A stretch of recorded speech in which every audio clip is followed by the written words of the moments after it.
When we talk about corruption, there are typical types of individuals that spring to mind. There's the former Soviet megalomaniacs, Saparmurat Niyazov, he was one of them. Until his death in 2006, he was the all-powerful leader of Turkmenistan, a Central Asian country rich in natural gas. Now, he really loved to issue presidential decrees, and one renamed the months of the year, including after himself and his mother. He spent millions of dollars creating a bizarre personality cult, and his crowning glory was the building of a 40-foot-high, gold-plated statue of himself, which stood proudly in the capital central square and rotated to follow the sun. He was a slightly unusual guy. And then there's that cliché, the African dictator or minister or official. There's Teodorin Obiang. So his daddy is president for life of Equatorial Guinea, a West African nation that has exported billions of dollars of oil since the 1990s and yet has a truly appalling human rights record. The vast majority of its people are living in really miserable poverty, despite an income per capita that's on a par with that of Portugal. So Obiang Jr., well, he buys himself a $30 million mansion in Malibu, California. I've been up to its front gates, I can tell you, it's a magnificent spread. He bought an 18 million euro art collection that used to belong to fashion designer Yves Saint Laurent. A stack of fabulous sports cars, some costing $1 million apiece. Oh, and a Gulfstream jet, too. Now get this. Until recently, he was earning an official monthly salary of less than $7,000. And there's Dan Atete. Well, he was the former oil minister of Nigeria under President Abacha. And it just so happens he's a convicted money launderer, too. We've spent a great deal of time investigating a $1 billion, that's right, a $1 billion oil deal that he was involved with. And what we found was pretty shocking, but more about that later.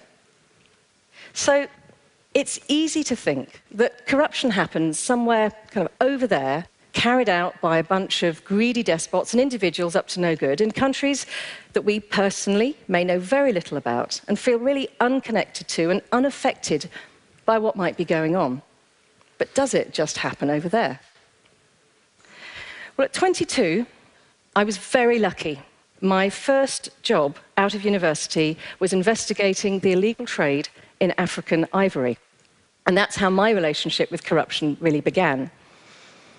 In 1993, with two friends who were colleagues, Simon Taylor and Patrick Alley, we set up an organization called Global Witness. Our first campaign was investigating the role of illegal logging in funding the war in Cambodia.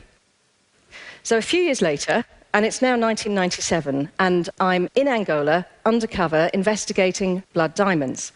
Perhaps you saw the film, the Hollywood film Blood Diamond, the one with Leonardo DiCaprio. Well, some of that sprang from our work. Luanda, it was full of landmine victims who were struggling to survive on the streets, and war orphans living in sewers under the streets, and a tiny, very wealthy elite who gossiped about shopping trips to Brazil and Portugal. And it was a slightly crazy place. So I'm sitting in a hot and very stuffy hotel room, feeling just totally overwhelmed. But it wasn't about blood diamonds, because I'd been speaking to lots of people there who, well, they talked about a different problem. That of a massive web of corruption on a global scale and millions of oil dollars going missing. And for what was then a very small organization of just a few people, trying to even begin to think how we might tackle that was an enormous challenge. And in the years that I've been, and we've all been, campaigning and investigating, I've repeatedly seen that what makes corruption on a global, massive scale possible, well, it isn't just greed or the misuse of power or that nebulous phrase, weak governance. I mean, yes, it's all of those.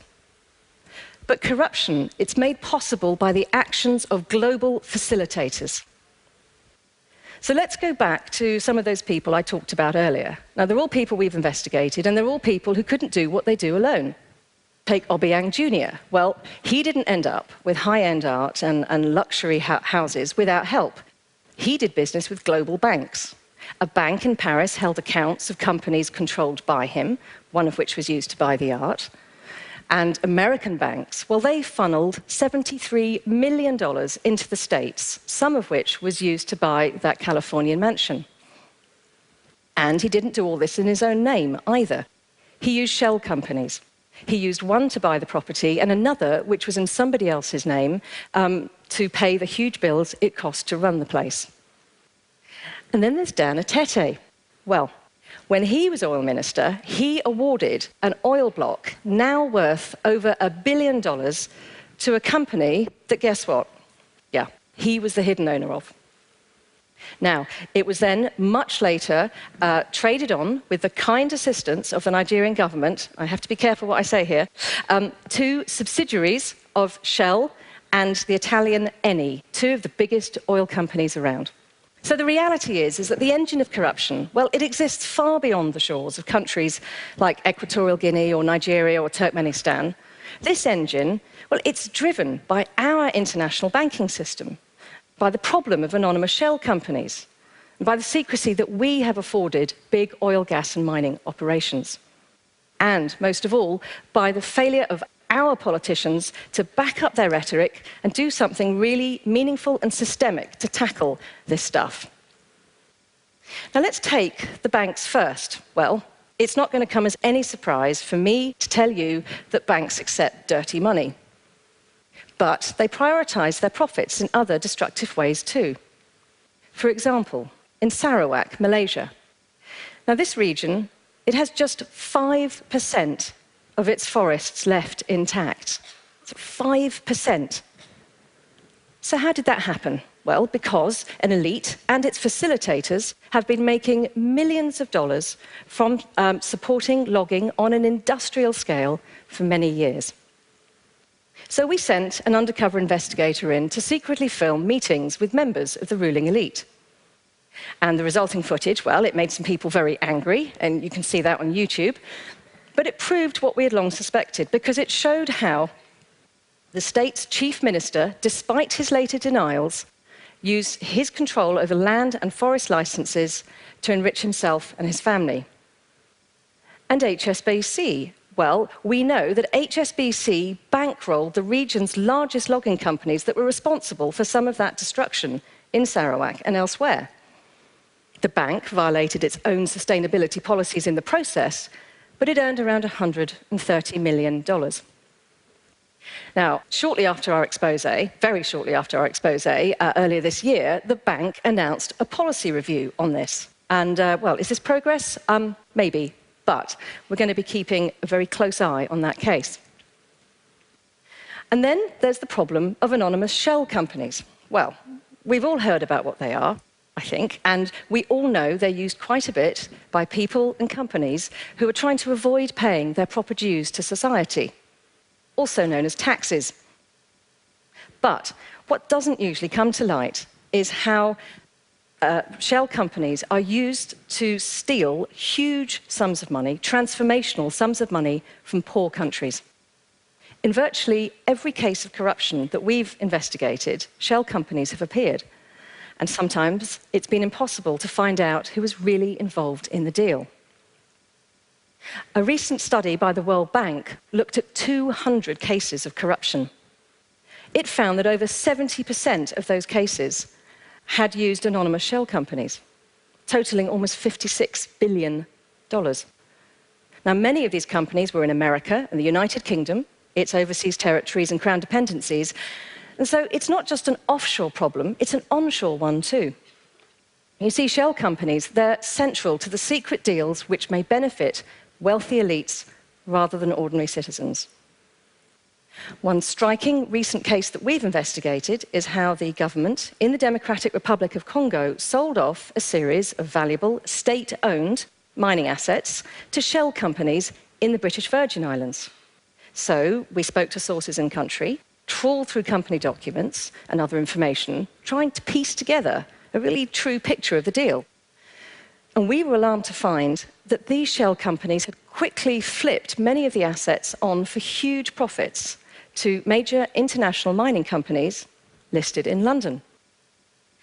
Now, the Africa Progress Panel, led by Kofi Annan, they've calculated that Congo may have lost more than $1.3 billion from these deals. That's more than twice, that's almost twice the country's annual health and education budget combined.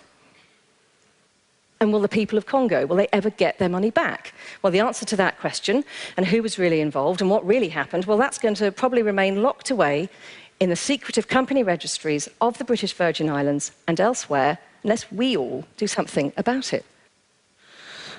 And how about the oil, gas and mining companies? Okay, maybe it's a bit of a cliche to talk about them. Corruption in that sector, no surprise. There's corruption everywhere, so why focus on that sector? Well, because there's a lot at stake. In 2011, natural resource exports outweighed aid flows by almost 19 to 1 in Africa, Asia and Latin America. 19 to 1. Now, that's a hell of a lot of schools and universities and hospitals and business startups, many of which haven't materialized and never will because some of that money has simply been stolen away. Now, let's go back to the oil and mining companies, and let's go back to Dan Atete and that billion-dollar deal. And now, forgive me, I'm going to read the next bit because it's a very live issue, and our lawyers have been through this in some detail, and they want me to get it right. Now, on the surface, the deal appeared straightforward. Subsidiaries of Shell and Eni paid the Nigerian government for the block. The Nigerian government transferred precisely the same amount to the very dollar to an account earmarked for a Shell company whose hidden owner was Atete. Now, that's not bad going for a convicted money launderer. And here's the thing. After many months of digging around and reading through hundreds of pages of court documents, we found evidence that, in fact, Shell and Eni had known that the funds would be transferred to that Shell company. And frankly, it's hard to believe they didn't know who they were really dealing with there. Now, it just shouldn't take these sort of efforts to find out where the money in deals like this went. I mean, these are state assets. They're supposed to be used for the benefit of the people in the country. But in some countries, citizens and journalists who are trying to expose stories like this have been harassed and arrested, and some have even risked their lives to do so. And finally, well, there are those who believe that corruption is unavoidable. It's just how some business is done. It's too complex and difficult to change. So in effect, we just accept it. But as a campaigner and investigator, I have a different view because I've seen what can happen when an idea gains momentum. In the oil and mining sector, for example, there is now the beginning of a truly worldwide transparency standard that could tackle some of these problems. In 1999, when Global Witness called for oil companies to make payments on deals transparent, well, some people laughed at the extreme naivety of that small idea. But literally hundreds of civil society groups from around the world came together to fight for transparency, and now it's fast becoming the norm and the law. 2/3 of the value of the world's oil and mining companies are now covered by transparency laws. 2/3. So this is change happening. This is progress.